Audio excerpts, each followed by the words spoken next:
Imaginez-vous une jeune fille de 15 ans. Elle est en France, à Paris, coupée de toute attache familiale, livrée à elle-même. Elle est à la rue. Elle a peut-être été violée ou a subi un mariage forcé. En tout cas, elle a dû fuir son pays. Elle a traversé plusieurs frontières dans l'espoir de trouver protection et liberté. Elle n'a que 15 ans, elle est seule, et pourtant, elle ne bénéficie d'aucune protection de la part des autorités françaises. Ça, c'est le quotidien de nombreuses adolescentes exilées en France. Ce sont celles qu'on appelle des mineurs non accompagnés. En principe, elles devraient être protégées par l'aide sociale à l'enfance, l'ASE. Mais pour en arriver là, elles doivent déjà prouver qu'elles sont mineures.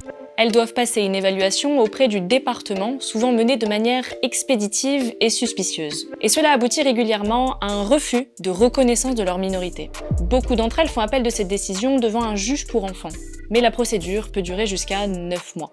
Durant ce laps de temps, et malgré leur extrême vulnérabilité, elles n'ont aucune protection de la part des autorités françaises.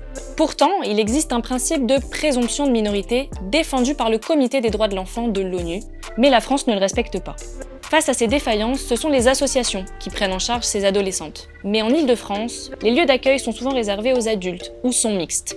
Ils sont donc largement fréquentés par des hommes et donc totalement inadaptés pour des jeunes filles seules. C'est pour cette raison que le centre d'accueil de jour de MSF à Pantin a réorienté ses activités vers un dispositif exclusivement réservé aux jeunes filles mineures. Cela leur permet d'accéder à un espace rassurant, en non-mixité, et de pouvoir bénéficier de soins de santé spécifiques.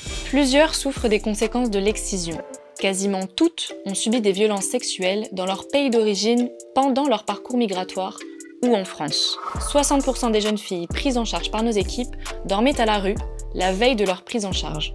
Ce centre, exclusivement réservé aux jeunes filles, leur permet de se sentir en sécurité et de retrouver confiance et dignité.